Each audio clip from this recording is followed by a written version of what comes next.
आ गए क्या नाटक करते हो? आपका स्वागत है। अंदर जाता है। बहुत बढ़िया ड्रामा कर रहे हैं। आपका स्वागत है।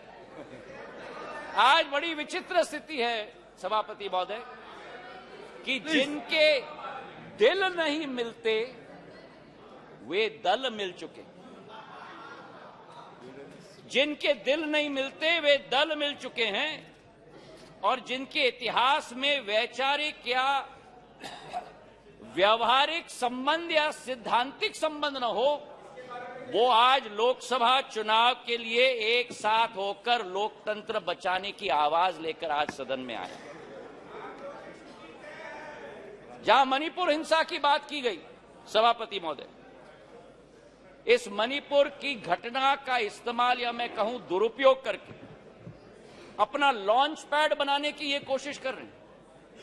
जो मणिपुर में घटना घट रही है ये निंदनीय है, घोर निंदनीय है।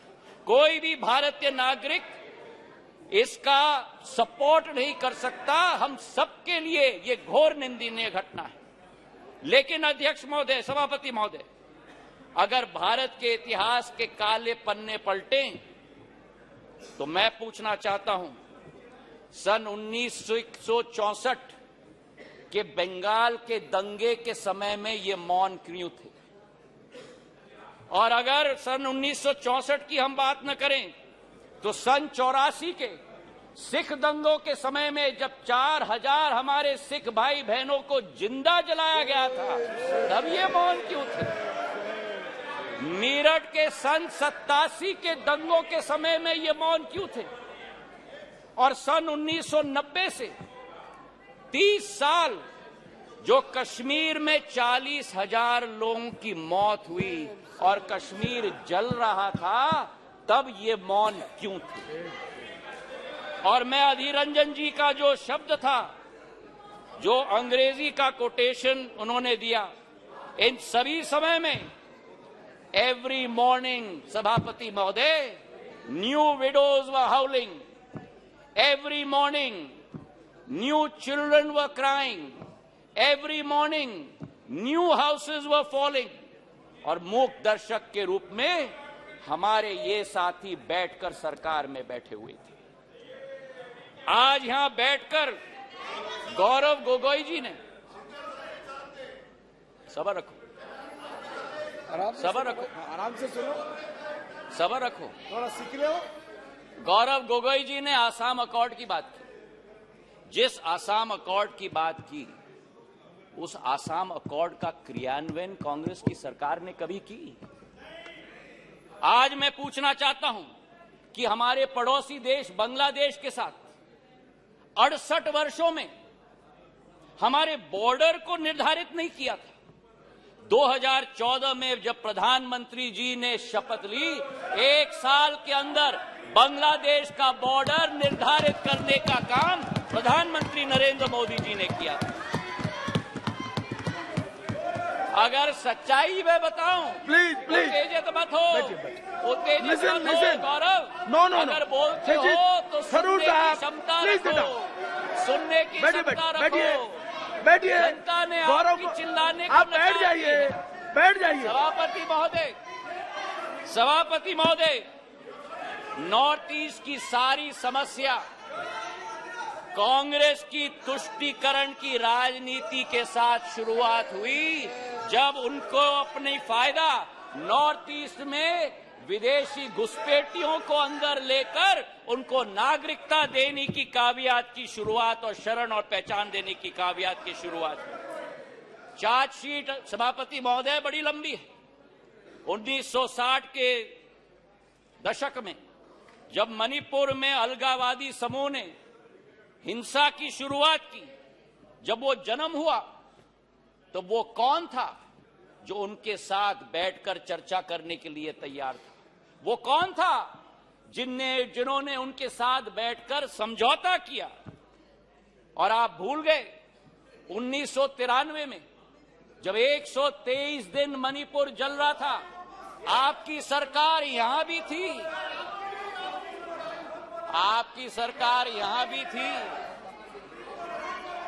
आपकी सरकार यहां भी थी और आपकी सरकार वहां भी थी। और आज आप मणिपुर के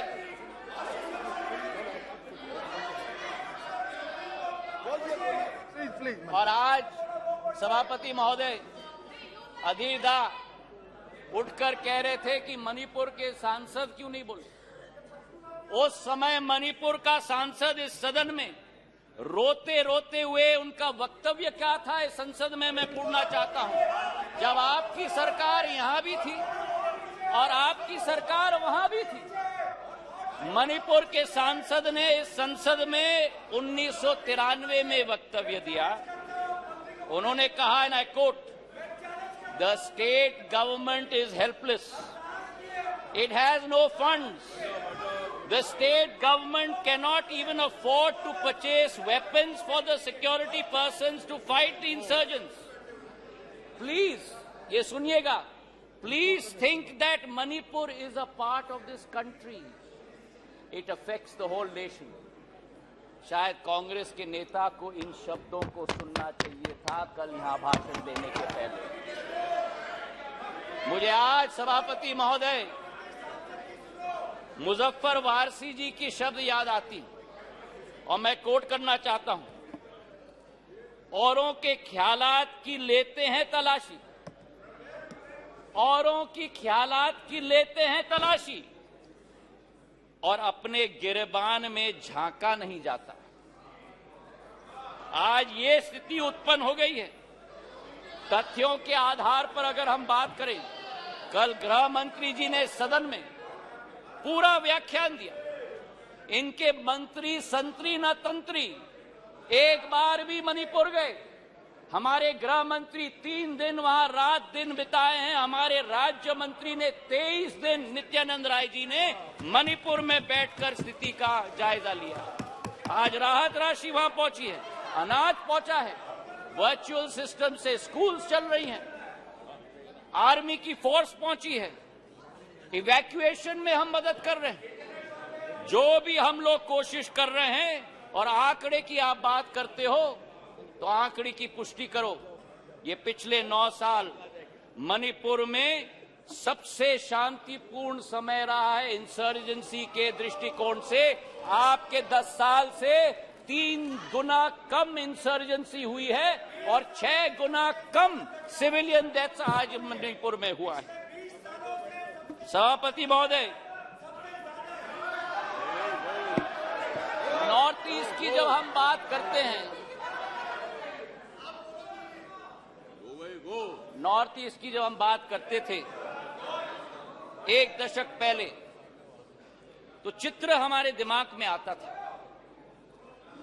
हिंसा का चित्र आता था, आतंक का चित्र आता था, अस्थिरता की चित्र आती थी। और उसके पीछे एक कारण है। उसके पीछे कारण यह है कि दशकों से जो सरकार रही थी, उनकी सोच विचारधारा थी कि अगर बॉर्डर विलेजेस में और उत्तर पूर्वी क्षेत्र में अगर विकास किया तो वहां जागरूकता उत्पन्न होगी, इसलिए उन्हें विकास से वंचित रखा जाए। हमारे प्रधानमंत्री ने 2015 में, देश के प्रधानमंत्री ने पहला कदम लिया। जो भी हिंसक संगठन थे मणिपुर के, उनके विरुद्ध सर्जिकल स्ट्राइक करके म्यांमार तक खदेड़ के भेज दिया था सभापति महोदय। और उसके बाद पहला कदम जो लिया, विकास व्यापक सोच के साथ, एक विचारधारा के साथ, उन्होंने एक विकास का मंत्र दिया सभापति महोदय, विकास का मंत्र दिया हीरा, क्योंकि उत्तर पूर्वीय क्षेत्र भारत का हीरा है। हीरा मतलब हाईवे, हीरा मतलब इंटरनेट, हीरा मतलब रेलवेज, हीरा मतलब एविएशन। और जिस उत्तर पूर्वी क्षेत्र में केवल 2500 करोड़ का रेलवे बजट होता था, आज 10,000 करोड़ रुपए का रेलवे बजट है। सभापति महोदय, आपको आश्चर्य होगा कि मेघालय जैसे राज्य को 100 साल इंतजार करना पड़ा जब तक प्रधानमंत्री नरेंद्र मोदी जी नहीं बने, कि मेघालय को अपने 100 साल में पहला स्टेशन मिला जब बीजेपी और एनडीए की सरकार बनी। नागालैंड को 100 साल बाद शोकुवी में एक रेलवे स्टेशन दूसरा रेलवे स्टेशन मिला। और इसी के साथ साथ जब यूपीए की सरकार थी उस समय सड़क की प्रगति और विकास, गडकरी साहब यहां बैठे हुए हैं, 1.5 किलोमीटर प्रतिदिन की कछुआ चाल के आधार पर चलती थी। प्रधानमंत्री नरेंद्र मोदी जी और गडकरी जी की जोड़ी ने आज उत्तर पूर्वी राज्य में 3.5 किलोमीटर प्रतिदिन की रफ्तार से आज सड़क बनाने का काम किया। हाईवेज और ब्रिजेस की जाल बनी। किरेन रिजिजू के साथ मेरा प्रवास वहां हुआ है।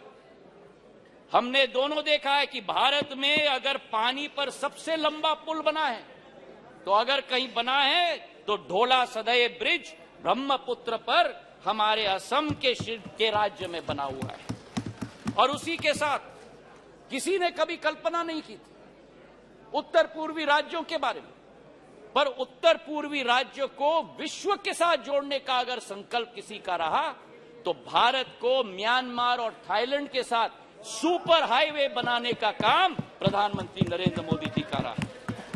मुझे तो आश्चर्य हुआ सभापति महोदय कि इनके अरुणाचल प्रदेश और सिक्किम, हमारा भी है पर मेरे साथी हैं, अरुणाचल प्रदेश के हमारे वहां के भी सांसद मेरे साथी, पर अरुणाचल प्रदेश और सिक्किम दो उत्तर पूर्वी राज्यों में आजादी के 67 वर्ष बाद भी एक भी एयरपोर्ट नहीं। 9 सालों में अरुणाचल में एक नहीं लेकिन 3 एयरपोर्ट तेजू, पासीघाट और होलोंगी बनी है और सिक्किम में पाक्योंग। जिस अरुणाचल प्रदेश में केवल 9 हवाई अड्डे थे, आज उस अरुणाचल प्रदेश में सभापति महोदय 17 हवाई अड्डे हैं। 17 हवाई अड्डे जो 7 सिस्टर्स कहलाती थी, उस समय में ये 7 निग्लेक्टेड सिस्टर्स थी। लेकिन प्रधानमंत्री जी के आने के बाद आज उत्तर पूर्व में प्रधानमंत्री जी के पूर्वोदय के मंत्र के साथ विकास का एक नया उदय पूर्वोदय में हो रहा है।